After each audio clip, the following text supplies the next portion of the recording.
Okay, list some definitions. First one is critical angle. Symbol is nu c. The higher frequency of the radio wave incident on the ionosphere, then it should be reflected back or returns back to the earth after reflection from the ionosphere. So this highest frequency of the radio wave is called critical frequency. ಯಾವೊಂದು higher frequency of the radio wave ionosphere ಮೇಲೆ incident ಆದಾಗ ಅದು reflect ಆಗಬೇಕು, reflect ಆಗಿ earth ಅನ್ನ reach ಆಗಬೇಕು.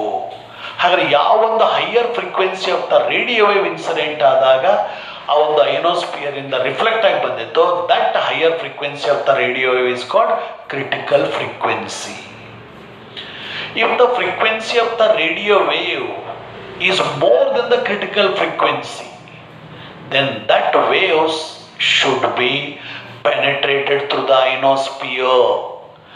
ಯಾವೊಂದು radio wave ಅಲ್ಲಿ ಇರ್ತಕ್ಕಂಥ ಫ್ರೀಕ್ವೆನ್ಸಿ ಕ್ರಿಟಿಕಲ್ ಫ್ರೀಕ್ವೆನ್ಸಿಗಂತೂ ಜಾಸ್ತಿ ಇರುತ್ತೋ ಅವು ಐನೋಸ್ಪಿಯರ್ ಇಂದ ರಿಫ್ಲೆಕ್ಟ್ ಆಗೋದಿಲ್ಲ, ಅವು ಐನೋಸ್ಪಿಯರ್ ಅಲ್ಲಿನೇ ಪಾಸ್ ಆಗಿ ಹೋಗ್ತವೆ, ಪೆನಿಟ್ರೇಟ್ ಆಗಿ ಹೋಗ್ತವೆ.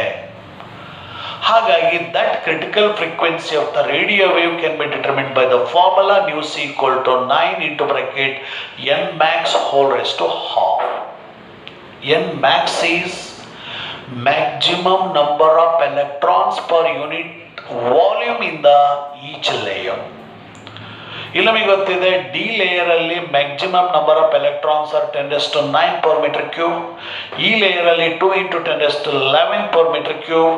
In the F1 layer 3 × 10⁻11 per meter cube, and in the F2 layer 8 × 10⁻11 per meter cube. These are all maximum number of electrons in the different layers. D E F F1 layer, F1 F2 layer. ಈ ರೀತಿ ಆ ಲೇಯರ್ಸ್ಗಳ height increase ಆಗ್ತಾ ಹೋದಾಗ electron ಡೆನ್ಸಿಟಿನೂ ಸಹಿತ ಜಾಸ್ತಿ ಆಗ್ತಾ ಹೋಗುತ್ತೆ. Second one is maximum useful frequency. ಹಾಗಾದ್ರೆ ಇಲ್ಲಿ ಈ ಒಂದು FU ಮ್ಯಾಕ್ಸಿಮಮ್ ಯೂಸಬಲ್ ಫ್ರೀಕ್ವೆನ್ಸಿ ಅಂತಂದ್ರೆ ಏನು? ಹಾಗಾದ್ರೆ maximum usable frequency means the higher frequency of the radio waves incident on the ionosphere at some angle, then it reflects the particular frequency of the radio waves is called maximum usable frequency. ಯಾವೊಂದು higher frequency of the radio waves ionosphere ಮೇಲೆ incident ಆಗುತ್ತೋ at some angle ಅಲ್ಲಿ, certain angle ಅಲ್ಲಿ, ಆಗ ಆ ಒಂದು ಐನೋಸ್ಪಿಯರು incident ಆಗಿರ್ತಕ್ಕಂಥ particular frequency of the radio waves ಅನ್ನ ರಿಫ್ಲೆಕ್ಟ್ ಮಾಡಬೇಕು. ಆ ಒಂದು ಸೂಟಬಲ್ ಹೈಯರ್ ಫ್ರೀಕ್ವೆನ್ಸಿ, ಆ ಒಂದು ಪರ್ಟಿಕ್ಯುಲರ್ ಆಂಗಲ್ ಅಲ್ಲಿ ಆ ಒಂದು higher frequency of the radio ವೇವ್ಸ್ಗಳು ರಿಫ್ಲೆಕ್ಟ್ ಆಗೋ ಥರ ಮಾಡ್ತಾವಲ್ಲ, ಅದಕ್ಕೆ ನಾವೆಂತ ಕರಿತೀವಿ? ಮ್ಯಾಕ್ಸಿಮಮ್ ಯೂಸಬಲ್ ಫ್ರೀಕ್ವೆನ್ಸಿ ಅಂತ ಕರಿತೀವಿ. This maximum usable frequency of the radio waves can be determined by the formula nu c divided by cos I. Nu c means critical frequency, this equation, and cos I is the angle of incidence, means angle between normal and the direction of incident. ಈ direction of incident radio wave ಮತ್ತು ಈ ನಾರ್ಮಲ್ಗಳ ಮಧ್ಯೆ ಇರ್ತಕ್ಕಂಥ angle ಅನ್ನ angle of incidence I ಅಂತ ಕರಿತೀವಿ. So ಇಲ್ಲಿ 1/cos is nothing but sec, ಹಾಗಾಗಿ MUF is equal to nu c into sec I. ಅಂದ್ರೆ ಇಲ್ಲಿ ನೋಡಿ, I cos I value increase ಮಾಡ್ತಾ ಹೋದ್ರೆ ಐ ವ್ಯಾಲ್ಯೂ ಇನ್ಕ್ರೀಸ್ ಆಗ್ತಾ ಹೋಗುತ್ತೆ. ಇಲ್ಲಿ I values goes on increases. ಆಗ ಕಾಸ್ ವ್ಯಾಲ್ಯೂ ಏನಾಗುತ್ತೆ? ಡಿಕ್ರೀಸ್ ಆಗುತ್ತೆ. ಕಾಸ್ 0 ಅಂದ್ರೆ 1, ಕಾಸ್ 90 ಅಂದ್ರೆ 0. ಈ ರೀತಿ ಐ ವ್ಯಾಲ್ಯೂ ಇನ್ಕ್ರೀಸ್ ಆಗ್ತಾ ಹೋದಾಗ cos i values goes on decreases. ಆಗ ಆ ಒಂದು maximum usable frequency of the radio wave is goes on increases. I value increase ಮಾಡಿದರೆ ಕಾಸ್ ಐ ವ್ಯಾಲ್ಯೂ ಡಿಕ್ರೀಸ್ ಆಗ್ತಾ ಹೋಗುತ್ತೆ. ಆದರೆ ಈ ಒಂದು maximum usable frequency of the radio waves is also goes on increases. ಅಂದ್ರೆ i value is more at the higher frequency and less at the smaller frequency. ಈ shorter frequency of the radio waves ಅಲ್ಲಿ angle of incidence ಕಡಿಮೆ ಇದೆ. Higher frequency of the radio waves ಅಲ್ಲಿ angle of incidence is more. Next third one is skip distance.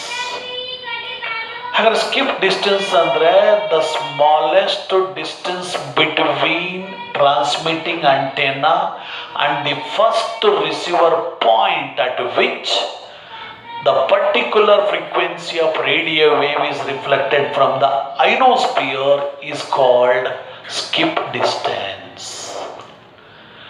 ಇಲ್ಲಿ ಈ ಒಂದು transmitting antenna ಓ ಮತ್ತು first receiving point R1ಗಳ ಮಧ್ಯೆ ಇರ್ತಕ್ಕಂಥ ಈ ಡಿಸ್ಟೆನ್ಸ್ OR1 ಐತಲ್ಲ, this O to R1 is nothing but D, that is called skip distance. ಅಂದರೆ ಈ ಟ್ರಾನ್ಸ್ಮಿಟಿಂಗ್ ಅಂಟೆನಾದಿಂದ ಬಂದಿರತಕ್ಕಂಥ ರೇಡಿಯೋ ವೇವ್ಸ್ಗಳು ಐನೋಸ್ಪಿಯರ್ ಮೇಲೆ ಇನ್ಸಿಡೆಂಟ್ ಆದಾಗ ರಿಫ್ಲೆಕ್ಷನ್ ಆಗಿ ಯಾವ ಒಂದು ಶಾರ್ಟೆಸ್ಟ್ ಡಿಸ್ಟೆನ್ಸ್ ಅಲ್ಲಿ ಅರ್ಥ ಮೇಲಿರೋ ಈ ಒಂದು ಸ್ಮಾಲರ್ ಡಿಸ್ಟೆನ್ಸ್ ಅಲ್ಲಿ ಇರ್ತಕ್ಕಂಥ ರಿಸೀವರ್ ಪಾಯಿಂಟ್ ಅನ್ನು ರೀಚ್ ಆಗುತ್ತೆ. ಈ ರೀತಿ ಟ್ರಾನ್ಸ್ಮಿಟಿಂಗ್ ಅಂಟೆನಾ ಮತ್ತು ಫಸ್ಟ್ ರಿಸೀವರ್ ಪಾಯಿಂಟ್ಗಳ ಮಧ್ಯೆ ಇರ್ತಕ್ಕಂಥ ಈ ಒಂದು ಸ್ಮಾಲೆಸ್ಟ್ ಡಿಸ್ಟೆನ್ಸ್ಗೆ ನಾವು ಸ್ಕಿಪ್ ಡಿಸ್ಟೆನ್ಸ್ ಅಂತ ಕರಿತೀವಿ. ಹಾಗಾಗಿ O to R1 is the skip distance. ಇಲ್ಲಿ ನೋಡಿ, ಐ ವ್ಯಾಲ್ಯೂ ಇನ್ಕ್ರೀಸ್ ಆಗ್ತಾ ಹೋದ್ರೆ, ಆಂಗಲ್ ಆಫ್ ಇನ್ಸಿಡೆನ್ಸ್ ಇನ್ಕ್ರೀಸ್ ಆಗ್ತಾ ಹೋದ್ರೆ skip distance is also increases.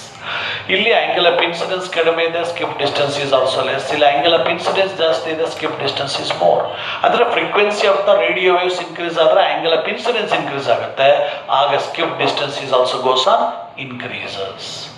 This skip distance can be determined by using the formula capital D is equal to 2h into square root of nu max divided by nu c whole square minus 1.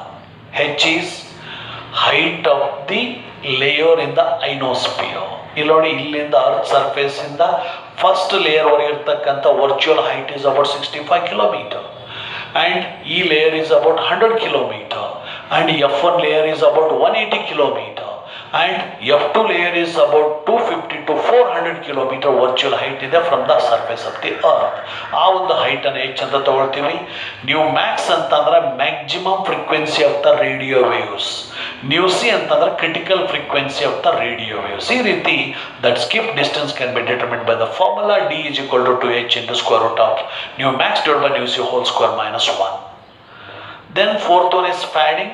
Fading means variation in strength of the signal at a receiver. Variation in strength of the signal or radio wave, reflected radio wave at the receiver due to interference of radio waves is called fading. ಅಂದ್ರೆ meaning, ಈ ಒಂದು ionosphere ಇಂದ reflect ಆಗಿ ಬಂದಿರತಕ್ಕಂಥ radio ವೇವ್ಸ್ಗಳು interference ಆಗುತ್ತೆ, overlap ಆಗ್ತವೆ, ಒಂದಕ್ಕೊಂದು overlap ಆಗ್ತವೆ, ಒಂದ್ರ ಮೇಲೆ ಒಂದು ಬೀಳ್ತವೆ. ಈ ರೀತಿ ಇಂಟರ್ಫರೆನ್ಸ್ ಆದಾಗ ರೇಡಿಯೋ ವೇವ್ಸ್ ಅಲ್ಲಿ, ರಿಫ್ಲೆಕ್ಟೆಡ್ ವೇವ್ಸ್ ಅಲ್ಲಿ, ಆಗ ಈ ಒಂದು ರಿಸೀವರ್ ಹತ್ರ ಬಂದು ರೀಚ್ ಆಗ್ತಕ್ಕಂಥ ಈ ಸಿಗ್ನಲ್ಸ್ ಅಲ್ಲಿ ರೇಡಿಯೋ ವೇವ್ಸ್ಗಳಲ್ಲಿ ವೇರಿಯೇಷನ್ ಆಗುತ್ತೆ, ಅವುಗಳ ಸ್ಟ್ರೆಂತ್ ಅಲ್ಲಿ ವೇರಿಯೇಷನ್ ಆಗುತ್ತೆ. ಈ ಒಂದು ವೇರಿಯೇಷನ್ ಆಫ್ ಸ್ಟ್ರೆಂತ್ಗೆ ನಾವೆಂತ ಕರಿತೀವಿ? ಫೇಡಿಂಗ್ ಅಂತ ಕರಿತೀವಿ. ಇಲ್ಲಿ ಐನೋಸ್ಪಿಯರ್ ಇಂದ ರಿಫ್ಲೆಕ್ಟ್ ಆಗಿ ಬಂದಿರತಕ್ಕಂಥ ರೇಡಿಯೋ ವೇವ್ಸ್ಗಳು ಸೂಪರ್ ಪೋಸ್ ಆಗೋದ್ರಿಂದ, ಇಂಟರ್ಫರೆನ್ಸ್ ಆಗೋದ್ರಿಂದ, ಓವರ್ಲ್ಯಾಪ್ ಆಗೋದ್ರಿಂದ ಆ ರಿಸೀವರ್ಗೆ ರೀಚ್ ಆಗ್ತಕ್ಕಂಥ ಸಿಗ್ನಲ್ಸ್ಗಳಲ್ಲಿ ಅಥವಾ ರೇಡಿಯೋ ವೇವ್ಸ್ಗಳ ಸ್ಟ್ರೆಂತ್ ಅಲ್ಲಿ ವೇರಿಯೇಷನ್ ಆಗಿರುತ್ತೆ. ಸ್ಟ್ರೆಂತ್ ಜಾಸ್ತಿ ಆಗ್ಬೋದು, ಕಡಿಮೆ ಆಗ್ಬೋದು. ಯೂಸಲಿ ಆ ಒಂದು ಸ್ಟ್ರೆಂತ್ ಕಡಿಮೆ ಆಗುತ್ತೆ. ಇದಕ್ಕೆ ನಾವೆಂತ ಕರಿತೀವಿ? ಫೇಡಿಂಗ್ ಅಂತ ಕರಿತೀವಿ. ಹಾಗಾದ್ರೆ this fading is also depends upon the frequency of the radio waves. ಅಲ್ಲಿ ಆ ಒಂದು frequency of the radio waves ಮೇಲೆ ಡಿಪೆಂಡ್ ಆಗಿದೆ. ಇಲ್ಲಿ frequency of the higher waves ಇತ್ತಪ್ಪ ಅಂತಂದ್ರೆ ಆಗ fading is more. Higher frequency of the radio waves ಅಲ್ಲಿ ಫೇಡಿಂಗ್ ಜಾಸ್ತಿ ಇರುತ್ತೆ, lower frequency of the radio waves ಅಲ್ಲಿ ಫೇಡಿಂಗ್ ಕಡಿಮೆ ಇರುತ್ತೆ. Next critical angle. ಸೊ ಇಲ್ಲಿ ಒಂದು ಹಾರಿಜಾಂಟಲ್ ಲೈನ್ ಅನ್ನು ಡ್ರಾ ಮಾಡ್ತೀವಿ. ಈ ಒಂದು ಟ್ರಾನ್ಸ್ಮಿಟಿಂಗ್ ಆಂಟೆನಾದಿಂದ ಅಥವಾ ಟ್ರಾನ್ಸ್ಮಿಟಿಂಗ್ ಸ್ಟೇಷನ್ ಹತ್ರ ಇರ್ತಕ್ಕಂಥ ಹಾರಿಜಾಂಟಲ್ ಇಂದ ಆ ಒಂದು ರೇಡಿಯೋ ವೇವ್ಗಳ ಮಧ್ಯೆ ಇರೋ ಸ್ಮಾಲೆಸ್ಟ್ ಆಂಗಲ್ ಏನಾಗಬೇಕು, ಐನೋಸ್ಪಿಯರ್ ಮೇಲೆ ಇನ್ಸಿಡೆಂಟ್ ಆದಾಗ ಅಲ್ಲಿ ಐನೋಸ್ಪಿಯರ್ ಇಂದ ರಿಫ್ಲೆಕ್ಷನ್ ಆಗಬೇಕು. ಆಗ ಈ ಒಂದು ಸ್ಮಾಲೆಸ್ಟ್ ಆಂಗಲ್ಗೆ ಕ್ರಿಟಿಕಲ್ ಆಂಗಲ್ ಅಂತ ಕರಿತೀವಿ.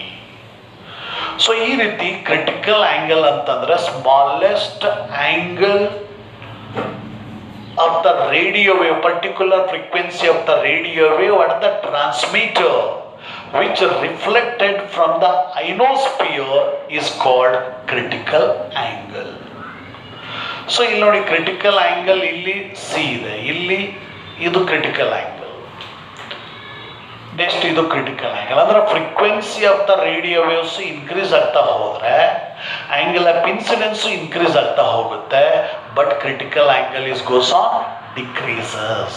ಈ ಒಂದು ಕ್ರಿಟಿಕಲ್ ಆಂಗಲ್ ಡಿಕ್ರೀಸ್ ಆಗ್ತಾ ಹೋಗುತ್ತೆ.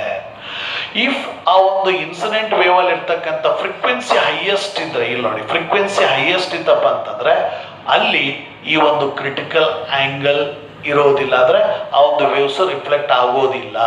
ಆ ವೇವ್ಸ್ ರಿಫ್ಲೆಕ್ಟ್ ಆಗಿಲ್ಲ ಅಂತಂತಂದ್ರೆ ಅಲ್ಲಿ ಆ ಒಂದು critical angle, that means that angle is more than the critical angle ಇದೆ. ಕ್ರಿಟಿಕಲ್ ಆಂಗಲ್ಗಂತನೂ ಈ ಒಂದು high frequency, very high frequency ಮತ್ತು ultra high frequency radio waves ಅಲ್ಲಿ ಆ ಒಂದು ಫ್ರೀಕ್ವೆನ್ಸಿ ಜಾಸ್ತಿ ಇರೋದ್ರಿಂದ that angle is more than the critical angle. ಹಾಗಾಗಿ such radio waves do not reflected back from the ionosphere.